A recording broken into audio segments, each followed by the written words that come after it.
Number ১ Najmul Hossain Shanto, number ২ Liton Kumar Das, number ৩ Tanzid Hasan Tamim, number ৪ Towhid Hridoy, number ৫ Mahmudullah Riyad, number ৬ Jaker Ali Anik, number ৭ Sheikh Mahedi Hasan, number ৮ Rishad Hossain, number ৯ Taskin Ahmed, number ১০ Shoriful Islam, number ১১ Tanzim Hasan Sakib, number ১২ Parvez Hossain Emon, number ১৩ Tanvir Islam, number ১৪ Afif Hossain Dhruba, number ১৫ Hasan Mahmud, number ১৬ Mohammad Saifuddin, number ১৭ Soumya সরকার।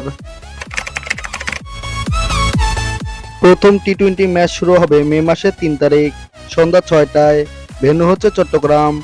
দ্বিতীয় T twenty match শুরু হবে মে মাসের ৫ তারিখ সন্ধ্যা ৬টায়, venue হচ্ছে চট্টগ্রাম। তৃতীয় টি-টোয়েন্টি ম্যাচ শুরু হবে মে মাসের ৭ তারিখ বিকাল ৩টায়, ভেন্যু হচ্ছে চট্টগ্রাম। চতুর্থ টি-টোয়েন্টি ম্যাচ শুরু হবে মে মাসের ১০ তারিখ সন্ধ্যা ৬টায়, ভেন্যু হচ্ছে মিরপুর।